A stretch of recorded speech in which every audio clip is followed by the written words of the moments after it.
अस्सलामुअलैकुम। तो भाई उम्मीद करता हूँ आप लोग खैर खैरियत से होंगे और पेपरों की तैयारी अच्छी जा रही होगी।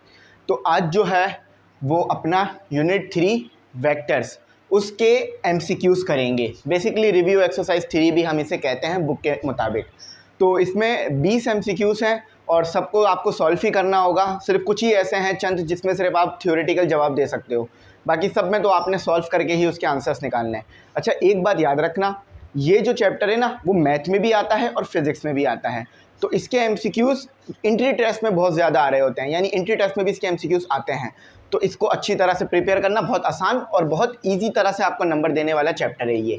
तो चलो आ जाओ, सबसे पहला एमसीक्यूज़ देखते हैं। अच्छा, सबसे पहले एमसीक्यूज़ में कहा जाता है the unit vector in the direction of.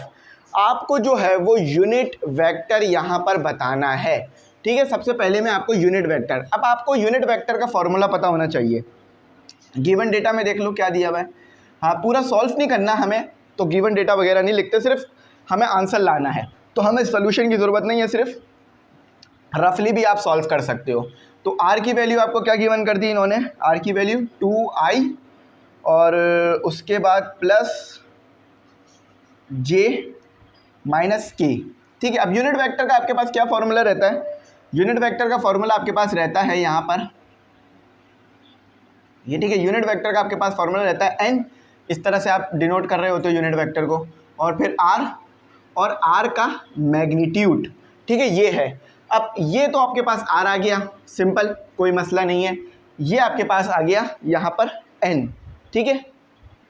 अच्छा, इस फॉर्मूले में थोड़ी सी जो है वो आप इस तरह भी करेक्शन कर सकते हो कि ऐसे लिख दो n तो भी ये यूनिट वेक्टर है, वरना आप इसको ऐसे भी लिख सकते हो। इसमें ना थोड़ा सा इन्होंने उसको यूनिट वेक्टर बना के लिखा है r को, तो आप इसको ऐसे भी लिख सकते हो, ठीक है। इस तरह भी आप लिख सकते हो कि ये जो एप कैप है ये बता रहा है यूनिट वेक्टर है, और ये r जो है ये बता रहा है आपके पास एक वेक्टर है। अच्छा, अब इसका यूनिट वेक्टर आप कैसे फाइंड करोगे, इसका यूनिट वेक्टर आप ऐसे फाइंड करोगे कि सबसे पहले आप r का मैग्नीट्यूड पता कर लोगे, जिसका आपको फॉर्मूला पता है, x का स्क्वायर, y का स्क्वायर और z का स्क्वायर। अच्छा, तो x क्या है 2 और प्लस 1 का स्क्वायर प्लस माइनस 1 का स्क्वायर।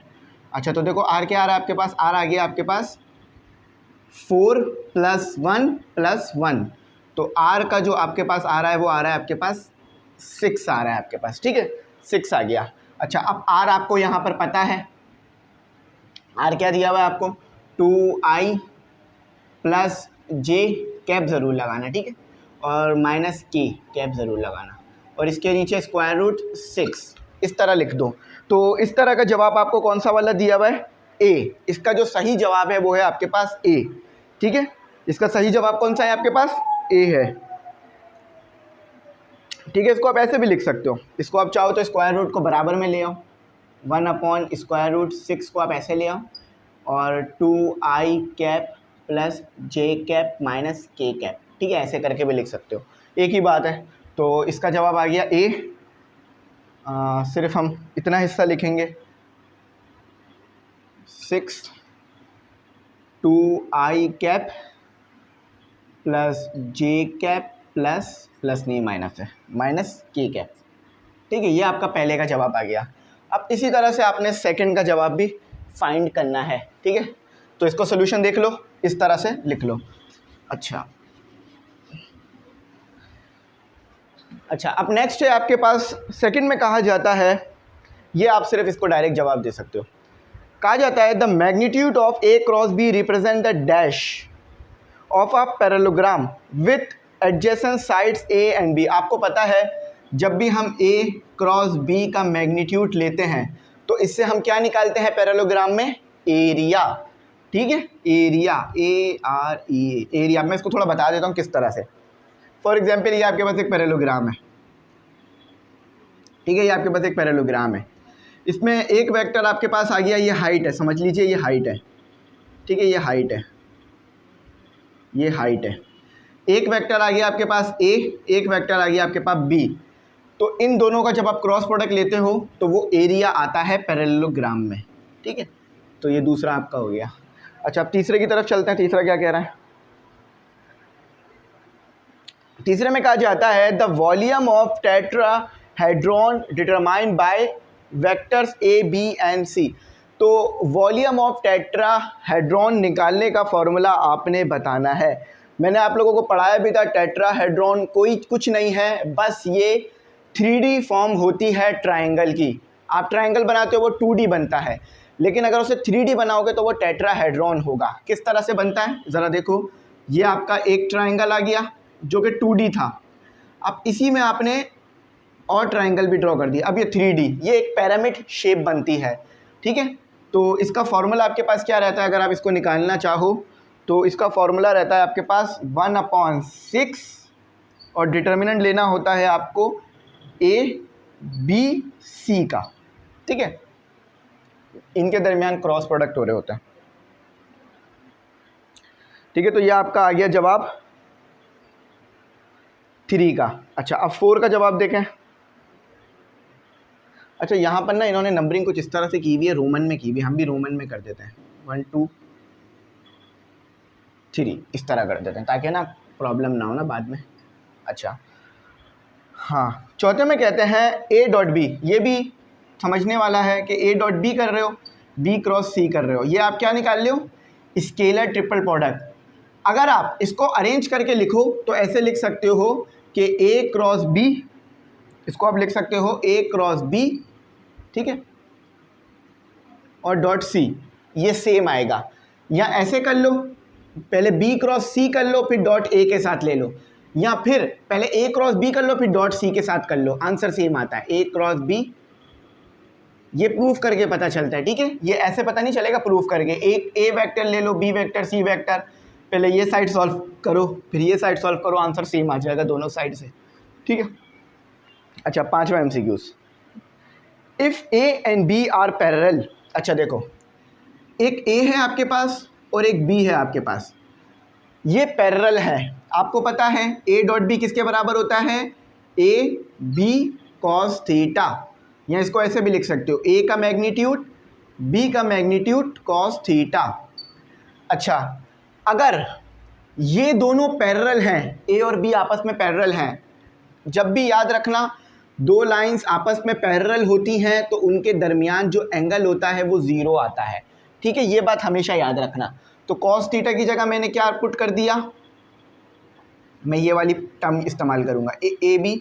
cos थीटा की जगह मैंने क्या रख दिया, थीटा की जगह मैंने 0 रख दिया। cos थीटा 0 के बराबर 1 के बराबर होता है, cos 0 1 के बराबर होता है। तो A.B अगर पैरेलल होंगे आपके पास तो वो AB के बराबर आएंगे, और ये भी चीज़ हम प्रूफ कर चुके हैं पीछे, ठीक है।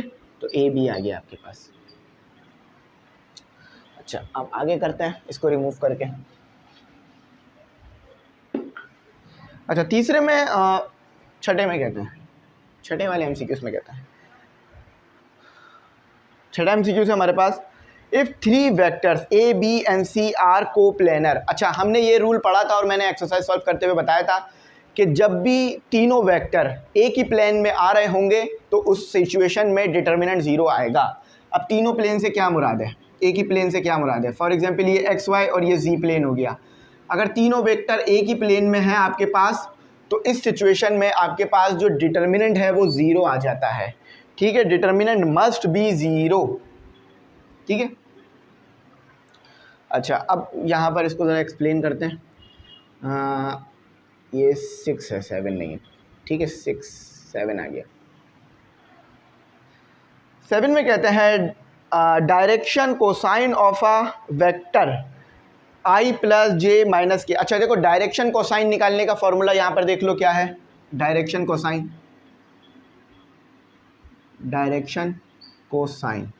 ठीक है। तो डायरेक्शन कोसाइन का फॉर्मूला देख लो, कोसाइन पहले आपने निकालना है अल्फ़ा, तो अल्फ़ा कॉस अल्फ़ा निकालना है, पहले आपने कॉस अल्फ़ा निकालना है, आपके पास आई जे क्या दिया हुआ है, आई ये रहा प्लस जे ये रहा, 1 1 है, ठीक है, के ये रहा।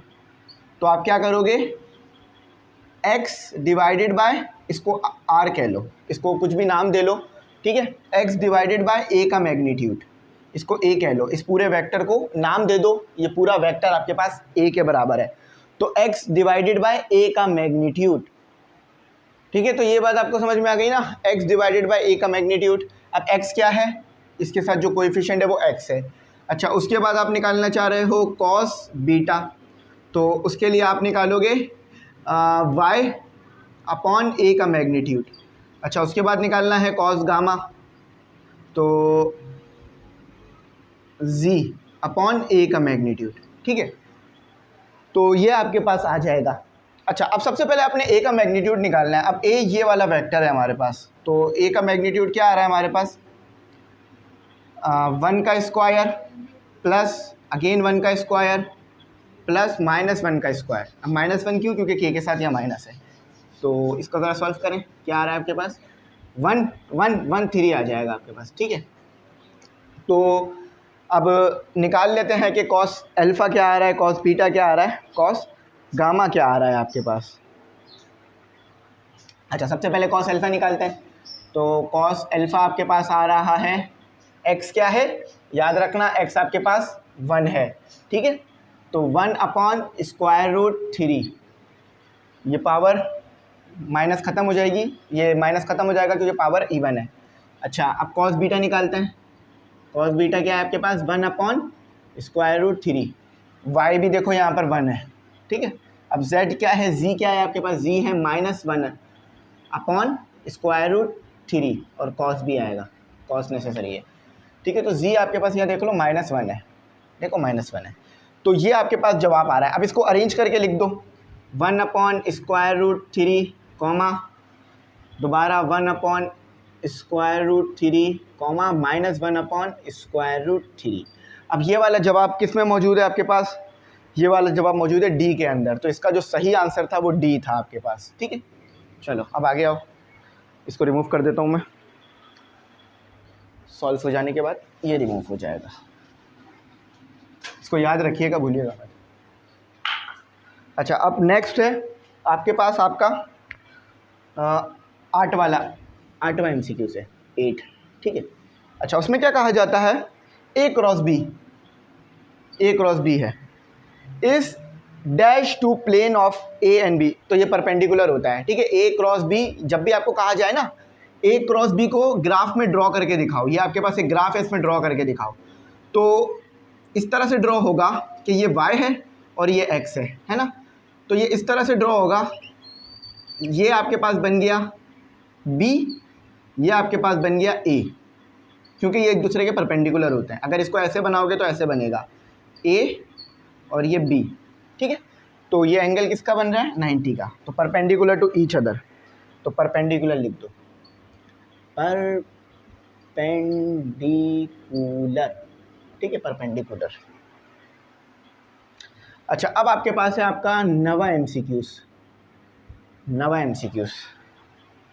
ठीक है, ठीक है, थोड़ा सा ये यूँ हो गया टेढ़ा, लेकिन चल जाएगा। अच्छा, नवे MCQs में आपसे कहा जाता है, if A P1 P2 where P1 0 0 1 and P2, तो A क्या होगा आपके पास। सबसे पहले देखो कंडीशन के मुताबिक सॉल्व होगा ये। सबसे पहले तो कंडीशनें समझो, कंडीशनें क्या दी हुई हैं। सबसे पहले P1 क्या है ये लिख लो अपने पास। P1 है आपके पास 0, 0, 1।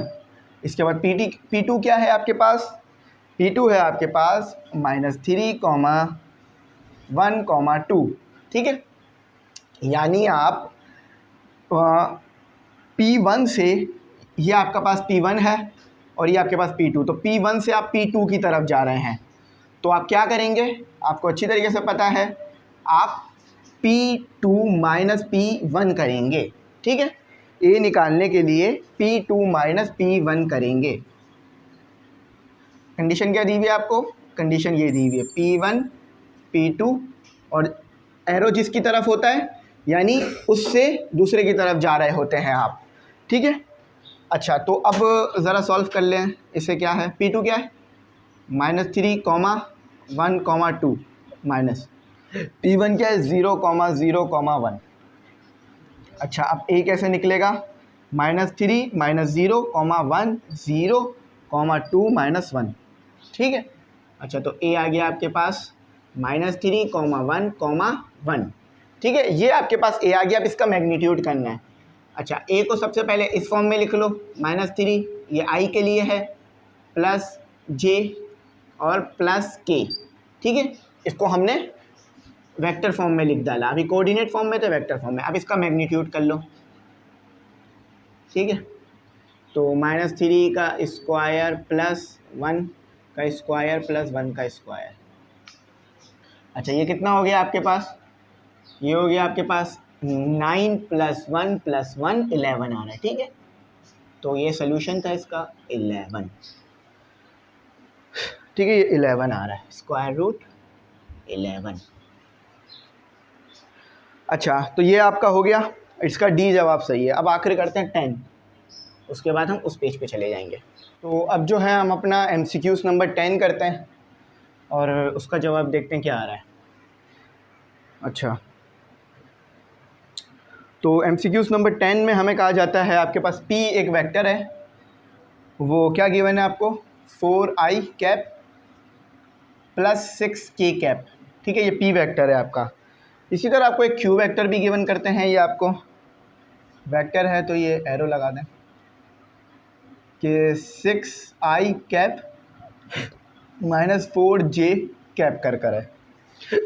अब इसमें आपने क्या पता करना है? P माइनस Q और उसका मैग्नीट्यूड। सिंपल है, बस सिंपल P को Q से माइनस करके और उसका मैग्नीट्यूड निकाल लीजिए, ठीक है। तो P क्या है आपके पास? 4i cap plus 6k cap, और माइनस हो रहा है किसके साथ? 6i cap minus 4j cap के साथ। अच्छा, आप ज़रा इनको कर लीजिए सॉल्व। 4i कैप और प्लस 6k, ये k है, ठीक है, j नहीं है। Minus 6i cap minus minus plus 4j cap. तो पहले हम इसको माइनस कर रहे हैं तो इसको अभी हम ऐसे नहीं लिखेंगे, अभी हम इसको ऐसे ही लिखेंगे क्योंकि अभी हमने उसका मैग्नीट्यूड नहीं लिया है। तो ये इसके साथ सॉल्व हो गया, तो -2i कैप ये इसके साथ सॉल्व हो गया, 4j ऐसे ही आ गया और प्लस 6k ऐसे ही आ गया, ठीक है। अब इसका ज़रा मैग्नीट्यूड कर लीजिए। तो मैग्नीट्यूड इसका क्या आ रहा है? -2 का स्क्वायर प्लस 4 का स्क्वायर प्लस 6 का स्क्वायर, ठीक है। तो ये आपके पास क्या कुछ क्वांटिटी आती है ज़रा देखते हैं। ये आ गया आपके पास 4, ये आ गया आपके पास 16, ये आ गया आपके पास 36, ठीक है। इन सबको ज़रा ऐड कर दीजिए आपस में। तो इन सबको ऐड करने पे आपको एक नंबर मिलेगा जो कि है 4 + 16 + 36, ठीक है। ये आपको मिलेगा। अगर डायरेक्ट सॉल्व कर रहे हो तो 2 स्क्वायर रूट, बल्कि डायरेक्ट सॉल्व नहीं करता है, ठीक है। इसको पहले ऐड कर लेते हैं। 6 + 16, 4 + 16 + 36, 56 मिल रहा है ये आपको, ठीक है, 56। अब ज़रा 56 का स्क्वायर रूट ले लीजिए। 56 का स्क्वायर रूट लेने पे आपको जो नंबर आया है वो आया है 2 स्क्वायर रूट 14, ठीक है, 2 स्क्वायर रूट 14, ये आपका जवाब है फाइनल। तो ये 10 MCQs हमारे यहाँ सक्सेसफुली कंप्लीट हुए, लेकिन ये तो एक हिस्सा हुआ है, 10 और बाकी हैं भाई, 2 पार्ट हैं इसके अंदर। चलो अब आओ सेकंड पार्ट करते हैं, यानी 10 और करते हैं। अच्छा, तो यहाँ पर ये कहते हैं आपको कि for non zero vectors A and B, A cross B is a unit vector and. अच्छा, कहते हैं आपके पास 2 नॉन ज़ीरो वेक्टर हैं, यानी A और B दोनों नॉन ज़ीरो हैं, नॉट इक्वल टू ज़ीरो, ठीक है, नॉन ज़ीरो हैं। A cross B unit vector है। जब भी A क्रॉस B को वो यूनिट वेक्टर बोले ना, तो इसका मतलब है कि ये 1 है, ठीक है, इसका मैग्नीट्यूड भी 1 ही आएगा। यूनिट वेक्टर का मतलब ही होता है कि उसका मैग्नीट्यूड 1, और यूनिट वेक्टर डायरेक्शन बताता है। अच्छा, A आपके पास क्या है, और A भी आपके पास स्क्वायर रूट 2 है, और B भी आपके पास स्क्वायर रूट 2 है। ये कहते क्या है? एंगल पता करिए, एंगल पता करिए आप। एंगल कि देखो ये क्रॉस प्रोडक्ट है, तो आप समझ गए होंगे कि साइन थीटा आएगा, ठीक है, साइन थीटा आएगा। A क्रॉस B, और A का मैग्नीट्यूड B का मैग्नीट्यूड। अच्छा, तो थीटा को यहाँ रहने दो, साइन को वहाँ लाके इन्वर्स कर दो। अच्छा, A मैग्नीट्यूड कितना, A क्रॉस B का मैग्नीट्यूड कितना है? 1 है, और A मैग्नीट्यूड 2 है, मल्टीप्लाई बाय बी मैग्नीट्यूड भी 2 ही दिया हुआ है आपको, ठीक है। अब ज़रा कैलकुलेट कर लो, ये 1 आ गया और ये आ जाएगा यहाँ पर 2। कैसे? Square root 2 multiply by square root 2, तो आंसर आएगा आपके पास 2। अच्छा, अब ज़रा इसको सॉल्व करो, साइन इन्वर्स को ज़रा सॉल्व करो। देखो साइन इन्वर्स को कैसे सॉल्व करना मैं बताता हूँ। आपके मोबाइल में कैलकुलेटर में भी ऐसे ही होगा, शिफ्ट दबा के साइन, और यहाँ पे देख लेना कि आंसर रेडियस में ना हो, डिग्री में हो, ठीक है। रेडियन में हम खुद ले जाएंगे। 30 आ रहा है आपके पास, और इसका आंसर ना बुक में पीछे गलत है, 30 ही आएगा। अच्छा, अब इसको आपने लिखना है रेडियन में, तो रेडियन के लिए आप क्या करते हो, कन्वर्ट करने के लिए ये डिग्री में है, रेडियन में ले जाना है। हमने 9 में पढ़ी थी ये चीज़, नहीं 10th में पढ़ी थी। तो आपको क्या करना पड़ेगा, पाई को मल्टीप्लाई करना पड़ेगा, 180 को डिवाइड करना पड़ेगा 30 के साथ। तो देखो आंसर क्या आ रहा है, 30 को डिवाइड करो 180 से, पाई बाय 6, ये आपका जवाब है, ठीक है। लेकिन इसका जवाब आप बोलोगे सर पाई बाय 3 है, नहीं, इसका जवाब पाई बाय 6 ही आएगा। मैंने 2-3 जगह से और भी कंफर्म कर लिया है और ख़ुद भी 4-5 बार इसे सॉल्व कर लिया है अलग अलग तरीक़ों से, ठीक है। पाई बाय 6 ही है इसका जवाब। अच्छा, अब नेक्स्ट करते हैं, नेक्स्ट मूव करते हैं। नेक्स्ट पे क्या है, नेक्स्ट है हमारा 12। मैग्नीट्यूड पता करिए। अब ये तो बहुत आसान है, आप लोग कर लेंगे इजीली। चलो मैं कराता भी हूँ। ए वेक्टर है, 3 उसका आई है, और जे में 1 है कोएफिशिएंट, और +2k है। इसका मैग्नीट्यूड पता कीजिए। तो मैग्नीट्यूड आप ऐसे पता कर सकते हो, फॉर्मूला आप जानते हो, x का स्क्वायर प्लस y का स्क्वायर प्लस z का स्क्वायर, है ना। तो x क्या है आपके पास, 3 का स्क्वायर प्लस -1 का स्क्वायर प्लस 2 का स्क्वायर। ये हो गया, समझ में आ गई ना बात, मसला तो नहीं है भाई। अच्छा, तो ये आ गया आपके पास 9 + 1 + 4, तो ये आ रहे हैं भाई साहब, क्या आ रहे हैं, ये आ रहे हैं आपके पास 14, ठीक है, 14। तो देखते हैं सही पता क्या, हाँ बिल्कुल सही है, सी में आ रहा है, सी में आ रहा है ये आपके पास √14, ठीक है।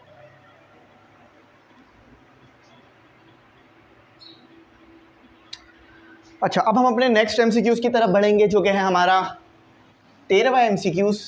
आसान, सिंपल, इजीली हो जाने वाला MCQs। द पोजीशन वेक्टर, अच्छा इसमें से पोजीशन वेक्टर निकालो। सबसे पहले इसको समझ लो ये बन कैसे रहा है। आपके पास 3 एक्सिस हैं, एक x एक्सिस है, एक y एक्सिस है, एक z एक्सिस है। इस एक्सिस पे एक वेक्टर यहाँ पे बना है जिसके पास कोऑर्डिनेट मौजूद है 1, 0, 2। अब इससे क्या पता चल रहा है कि x एक्सिस पे ये 1 पर है, ठीक है, y एक्सिस पे ये 0 पर है, ठीक है, यानी इसका y कंपोनेंट 0 है, और z एक्सिस पे ये 2 पर है, ठीक है, 2 पर है, ये z है, ठीक है, ये z है। अब इसको आपने वैसे लिखना है वेक्टर की फॉर्म में, तो आप कैसे लिखोगे कि 1, 0, 2। अच्छा, तो इसको ऐसे लिखोगे, इसको साथ i दे दोगे और कॉमे की जगह प्लस, अब 1 लिखने की ज़रूरत नहीं है, और j 0 है आपके पास, और 2k। अब मुझे पक्का पता है कि 0j नहीं लिखा जाता, क्योंकि हमें पता है j 0 है, तो क्यों लिख रहे हैं हम, तो इसको ऐसे लिखा जाएगा 2k। अब देखो ये चीज़ किधर मौजूद है, ये चीज़ चेक करो, ये चीज़ मौजूद है d के अंदर। तो ये आ गया आपका 13वें का जवाब आ गया i, 2k। अगर आपको सोल्यूशन आता है ना करना, तो आपको ज़रूरत ही नहीं पड़ेगी डायरेक्ट आंसरों को देखने की। आप पहले सोल्यूशन करोगे फिर जवाब निकालोगे, और अगर तुक्के लगाओगे तो फिर तो सारे जवाब ठीक लगते हैं, क्योंकि मैंने भी एक बार कोशिश की थी तुक्का लगाने की, सभी जवाब ठीक लग रहे थे। तो ये बड़ा मसला है, सारे जवाब ठीक लगते हैं तुक्का लगाने में। अच्छा, कहते हैं ये थोड़ा सा मुझे आपको बना के दिखाना पड़ेगा। ये ओरिजिन है O, ओरिजिन को O से कहा जाता है। ये OP हो गया आपके पास, ये OQ हो गया आपके पास, ठीक है, ये OP हो गया, ये OQ हो गया। तो इसके दरमियान का डिस्टेंस बताओ, ठीक है, P से Q का डिस्टेंस बता देना। अच्छा, अब उन्होंने इसको थोड़ा सा ना घुमा के लिखा है। उन्होंने कहा है, बराबर में आप देख भी सकते हो, चल रहा होगा, उन्होंने कहा है P और Q बताओ। याद रखना ओ ओरिजिन है तो 0,0 होगा, और अगर z भी ले लो तो भी 0 ही होगा। तीनों एक्सेस भी ले लोगे तो 0 ही आएगा। तो इसीलिए OP यानी P की बात हो रही है, OP इक्वल टू P ही होगा, और OQ वो भी इक्वल टू Q ही होगा। क्यों?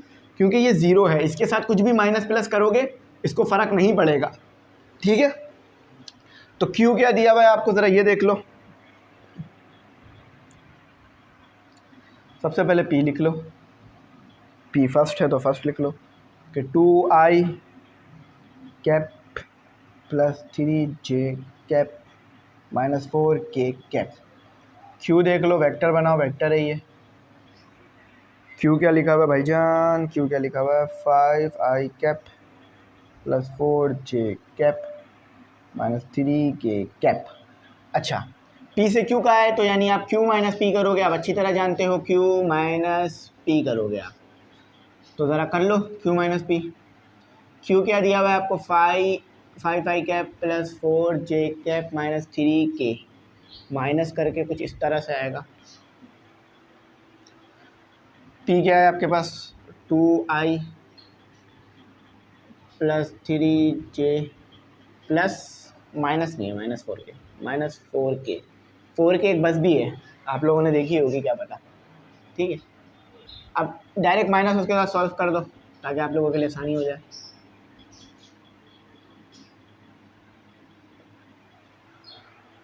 तो ये हो गया -2i cap minus 3j cap plus 4k cap.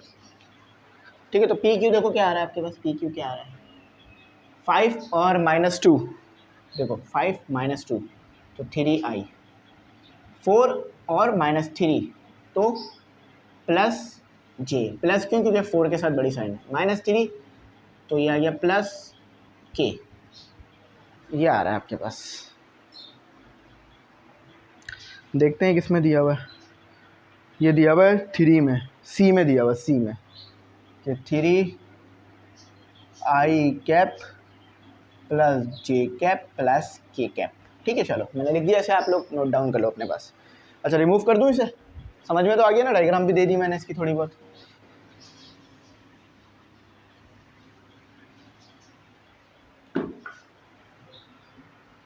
अच्छा, उसके बाद अब अपना नेक्स्ट आ गया है 15वां, कहते हैं, अच्छा हाँ, इसको ज़रा इस तरह समझो कि i j k क्लॉकवाइज जाओगे तो नेगेटिव और एंटी क्लॉकवाइज जाओगे तो पॉजिटिव। अब आपको पता है घड़ी कैसे चलती है, यूं, है ना, और एंटी क्लॉकवाइज क्या होता है, यूं। तो क्लॉकवाइज आपके पास क्रॉस प्रोडक्ट पॉजिटिव होता है, और एंटी क्लॉकवाइज आपके पास पॉजिटिव होता है, क्लॉकवाइज नेगेटिव। अब कैसे, मुझे कहा जा रहा है के और जे का क्रॉस प्रोडक्ट करो। मैं क्या जा रहा हूँ, एंटी क्लॉकवाइज, है ना, मैं क्या जा रहा हूँ, सॉरी क्लॉकवाइज जा रहा हूँ, मैं क्लॉकवाइज जा रहा हूँ, तो नेगेटिव आई आएगा। अब अगर मैं आपसे कहूँ, ये आपको मैं होमवर्क दे रहा हूँ, आप मुझे कमेंट सेक्शन में बताओ, आप लिखो i क्रॉस j, तो इसका क्या जवाब आएगा, पॉजिटिव के या नेगेटिव के। याद रखना, जब भी क्लॉकवाइज आओगे तो प्रोडक्ट नेगेटिव आएगा, एंटी क्लॉकवाइज जाओगे तो प्रोडक्ट पॉजिटिव आएगा। तो मैं इसको यहाँ लिख रहा हूँ नेगेटिव आई। ठीक है, क्यों नेगेटिव आई यूँ लिख रहा हूँ, क्योंकि देखो ये हम एंटी क्लॉकवाइज जा रहे हैं, इस तरफ जा रहे हैं, इस तरफ क्लॉकवाइज आता है। ठीक है, तो इसको लिख लेना अपने पास, ये बड़ा इंपॉर्टेंट है और आगे बहुत ज़्यादा आता ही है MCQs में, न्यूमेरिकल्स में।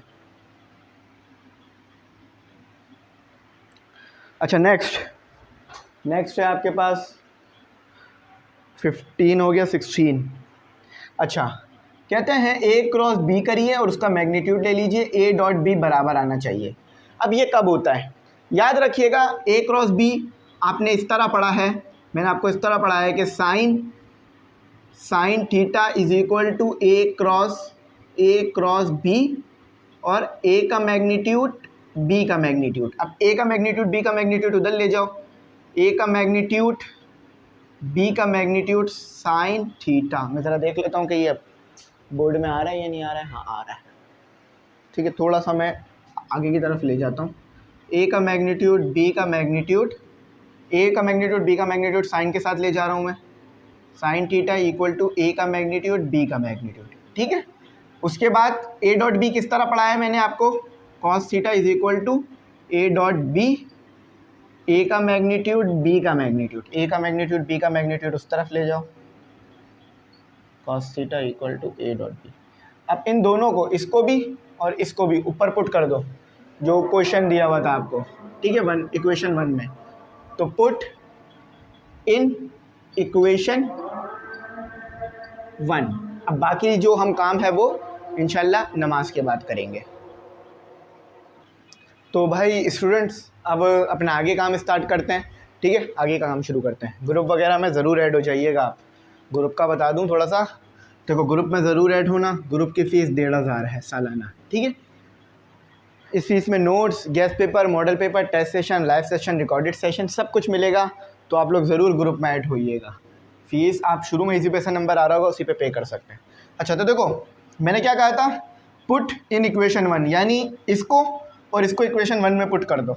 तो क्या आ गया आपके पास, ए बी और साइन थीटा, ठीक है। देखो ये इसके बराबर है ना, देखो ये चीज़ बराबर है तो मैं इसकी जगह पे ये लिख सकता हूँ। इसी तरह से ए बी कॉस थीटा, तो ये एक दूसरे से कैंसिल हो गए। आपके पास क्या आ गया, साइन थीटा कॉस थीटा। अच्छा याद रखना sine theta equal to cos theta कितने पर होता है, 45 पर होता है, 45 डिग्री पर होता है। और अगर रेडियन में देखना चाहो, क्योंकि ये मुझे पक्का पता है रेडियन में ही दिया गया होगा, तो रेडियन में ये 1/4 के बराबर, रेडियन में बताता हूँ मैं कैसे होगा। तो 45 multiply by pi divided by 180। तो देखो ज़रा 45 डिवाइडेड बाय 180 किसके बराबर आ रहा है, 1/4 यानी π/4, ठीक है, π/4 आ रहा है।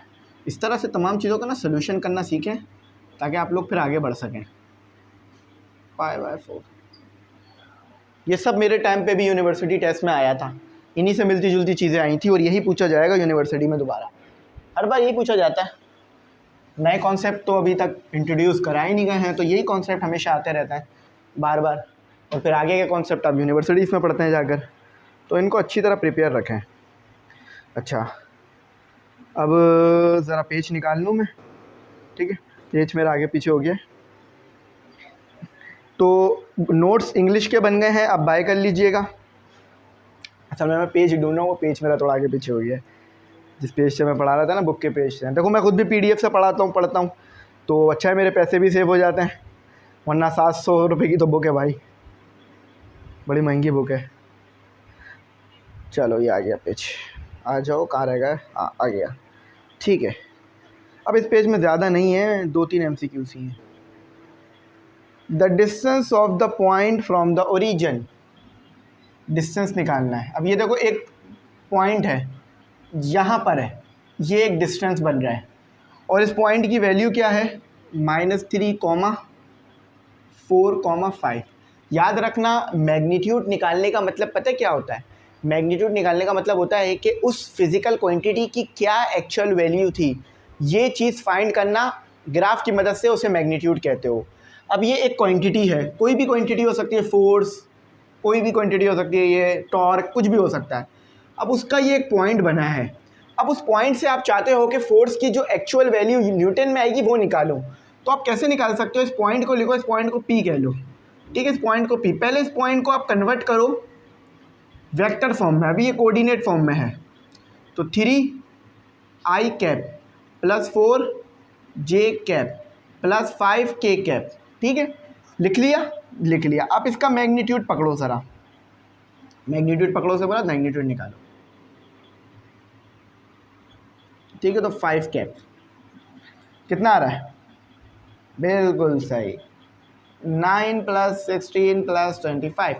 अब देखो मैंने ये स्क्वायर रूट याद रखे हुए, स्क्वायर याद रखे हुए 1 से लेकर 12 तक। तो क्या होता है, मैं जल्दी लिख लेता हूँ। अब अगर मैं कैलकुलेटर यूज़ करता हूँ इतने छोटे छोटे स्क्वायर के लिए भी तो बड़ा मुश्किल होती है। चलो 9 + 16 + 25 50, 50 आ रहा है ना। अब 50 का स्क्वायर रूट लो ज़रा, स्क्वायर रूट 2 और बाहर 5। चेक करो ये जवाब मौजूद है, बिल्कुल मौजूद है, बी में मौजूद है ये। ठीक है, तो देखो हमने सही किया, यानी हम सही थे। कहते हैं ना मैं सही था, तो हम क्या करें, आप सही थे तो साथ तो नहीं थे ना, सही थे बस। ठीक है, तो ये हो। चलो तो अब ये करते हैं आगे, चेक कर लें कहीं गलत तो नहीं कर लिया। नहीं नहीं सही होगा, चेक कर लेते हैं। ठीक है, अच्छा कहते हैं, हाँ भाई देखो इनिशियल, सबसे पहले यहाँ पे लिखा हुआ है द वेक्टर बराबर में चल रहा है। देखो the vector having initial and terminal points S. Initial point कौन सा है, पहले वाला 250, और टर्मिनल पॉइंट कौन सा है -374। इनिशियल के लिए मैं लिख रहा हूँ आई वेक्टर, उसको आई से नाम ना दो, बल्कि आई गलत हो जाएगा, ए कह लो। इनिशियल पॉइंट ए से डिनोट कर रहा हूँ मैं। ठीक है, क्या है 2,5,0। अब इसको ज़रा वेक्टर फॉर्म में लिखो, अभी सिखाया ना वेक्टर फॉर्म में लिखना। हाँ बिल्कुल ठीक, आ गया ना माशाल्लाह से आप लोगों को लिखना। ठीक है, 5J, अब के लिखना है तो लिखो, नहीं लिखना है तो नहीं लिखो, लेकिन पॉइंट में हमेशा 0 लिखा जाता है। अब बी फाइनल पॉइंट,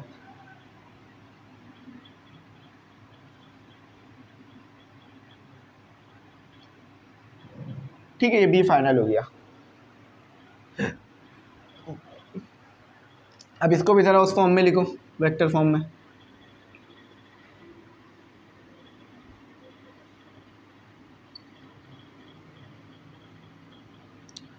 अच्छा, अब ये बात आपको हमेशा पता है, इनिशियल पॉइंट से आप टर्मिनल पॉइंट की तरफ जाते हो, है ना। देखो ये इनिशियल पॉइंट है, इससे टर्मिनल की तरफ जाओगे। इनिशियल वो जहाँ से स्टार्ट ले रहे हो, टर्मिनल वो जहाँ ख़त्म कर रहे हो। तो a माइनस बी नहीं, बल्कि b माइनस ए, क्योंकि यहाँ पर डिस्टेंस होगा आपका 10 मीटर, यहाँ पर आके 15 मीटर हो गया होगा। तो 10 में से 15 माइनस किए तो नेगेटिव में चला जाएगा डिस्टेंस, इसीलिए 15 माइनस 10 करेंगे ताकि डिस्टेंस पॉजिटिव में रहे। तो ज़रा सॉल्व कर दो इन दोनों को साइमल्टेनियसली।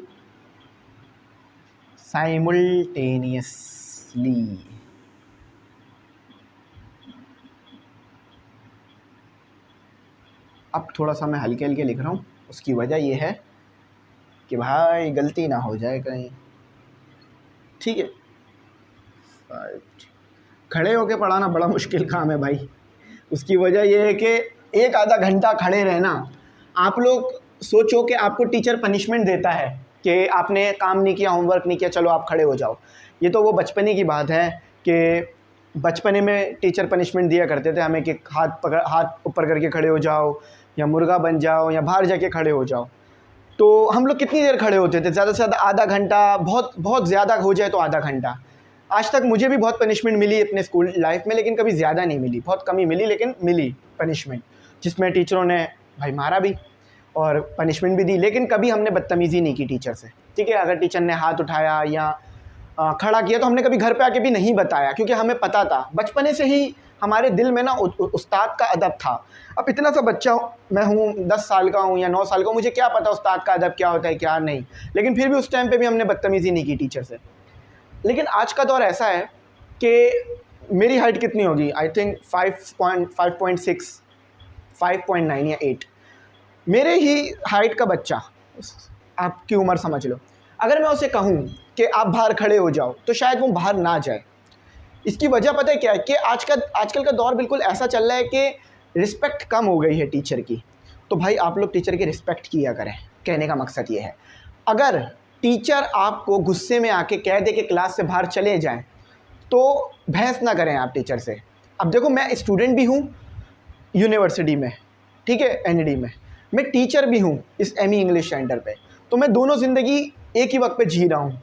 सुबह मैं एक स्टूडेंट वाली लाइफ जीता हूँ और रात में, शाम में मैं पढ़ाता हुआ एक टीचर वाली ज़िंदगी जी रहा होता हूँ।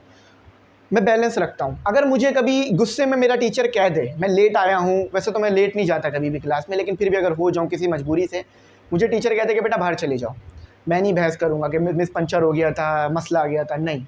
टीचर ने कह दिया, उस वक्त वो गुस्से में है, एक बार वो कह दें, सुन लीजिए, चले जाएँ। बाद में आप अपनी जो रीज़न है वो पेश करें, उनको दें, इंशाल्लाह वो ज़रूर आपकी बात सुनेंगे और फिर जो आपका नुकसान हुआ होगा या जो भी आपको लॉस हुआ होगा या आपकी अटेंडेंस रह गई होगी वो कर देंगे, आपको ना मायूस नहीं करेंगे। या यकीन माने, मैंने टीचरों को हमेशा देखा है, बड़े ही सॉफ्ट दिल के होते हैं टीचर्स, कि फ़ौरन से पिघल जाते हैं, फ़ौरन से जो है वो स्टूडेंट्स के लिए आसानियाँ कर देते हैं। तो ये सब बताने का मकसद ये था कि आप लोग टीचर की रिस्पेक्ट किया करें, क्योंकि मैंने आजकल 1-2 वीडियोस देखी सोशल मीडिया पे जिसमें बहुत ही ज़्यादा बुरा सलूक किया गया टीचर के साथ स्टूडेंट की तरफ से। तो मैंने कहा आपसे ये बात करूँगा, आप लोग हमेशा टीचर की रिस्पेक्ट किया करें। अगर टीचर की रिस्पेक्ट करेंगे ना, क्लास में कुछ समझ नहीं भी आ रहा तो फिर भी कुछ ना कुछ ऐसा हो जाएगा कि आपको कुछ ना कुछ समझ आ जाएगा। Always respect your teacher, be obedient, ठीक है। अच्छा देखो, अब चलो आगे सॉल्व भी करते हैं। -5 आई कैप और हाँ +2 जे कैप +4 के कैप, ठीक है, सही है। अब ये वाला जो जवाब है किधर मौजूद है, ज़रा चेक करते हैं। इसको गलत निकाल लिया, नहीं सर आपने सही निकाला, ये सी में मौजूद है। और अल्लाह का शुक्र है, मैं इतने टाइम से पढ़ा रहा हूँ, आप लोग यूट्यूब पे यकीन माने कमेंट करते हैं, अच्छे अप्रिशिएट करते हैं, तो बहुत अच्छा लगता है। आप लोग मेरी रिस्पेक्ट करते हैं और मैं कभी भी किसी यूट्यूब के स्टूडेंट से मतलब नाराज़ नहीं हूँ, ना ही उससे उदास हूँ।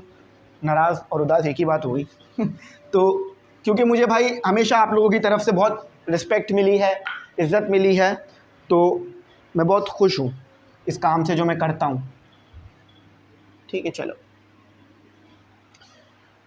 9 भाई बहुत आसान है, मुझे लगता है आप लोगों ने खुद कर लिया होगा ये।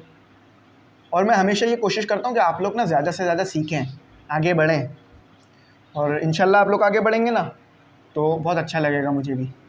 अच्छा देखो, अब आप समझ गए होंगे कि ए का मैग्नीट्यूड, बी का मैग्नीट्यूड और ए डॉट बी भी दिया हुआ है, तो एंगल भी पूछ रहे हैं हमसे, एंगल ही पूछ रहे हैं ना, हाँ। Then the value of a cross b, sorry a cross b पूछ रहे हैं, एंगल नहीं पूछ रहे हैं। अच्छा वो मैंने पढ़ लिया, ए क्रॉस बी। अब आप बोलोगे सर बड़ा मुश्किल सवाल आ गया है, कैसे निकालें? तो सबसे पहले मैं बताता हूँ कि इसमें आपको कान ऐसे नहीं पकड़ना, बल्कि ऐसे पकड़ना है कान। तो ऐसे पकड़ने से कान क्या मुराद है? पहले एक और चीज़ निकालो, फिर दूसरी चीज़ आपकी खुद की आ जाएगी जो आप निकालना चाह रहे हो। ये निकालना है ना, ये निकालने से पहले आपको एंगल निकालना पड़ेगा। एंगल निकालने के लिए आप किस चीज़ का इस्तेमाल करोगे? आप इस्तेमाल करोगे जो डॉट प्रोडक्ट वाला फार्मूला है उसका। कैसे? देखो cos theta is equal to A dot b. अच्छा सर ये तो हमें याद है, हमने तो ये आता है, हम कर लेंगे अब। तो चलो भाई मेरे साथ कर लो। तो ये 0 आ गया, ये आ गया ए का मैग्नीट्यूड, बी का। अब ए का मैग्नीट्यूड, बी का मैग्नीट्यूड कुछ भी हो फ़र्क नहीं पड़ता, क्योंकि अगर मेरे पास वो 0 आ गया है तो इसका मतलब ये है कि नीचे वाला डिनोमिनेटर भी 0 हो जाएगा, या न्यूमरेटर में 0 हो या डिनोमिनेटर में 0 हो। आप अच्छी तरह बात जानते हैं कि पूरी चीज़ 0 आती है। तो cos 0 याद रखिएगा, इन्वर्स में आपके पास बराबर होता है 90 के। अब ए क्रॉस बी कोई मुश्किल है? नहीं सर बहुत आसान है। पहले साइन का फॉर्मूला लिख लो, साइन थीटा मैंने आपको इस तरह पढ़ाया है कि ए का मैग्नीट्यूड, बी का मैग्नीट्यूड, ए क्रॉस बी का मैग्नीट्यूड और बी का मैग्नीट्यूड। अच्छा अब इसको इधर ले जाओ, ए का मैग्नीट्यूड, बी का मैग्नीट्यूड, साइन कहाँ है? साइन जो हम करते हैं वो कहाँ है?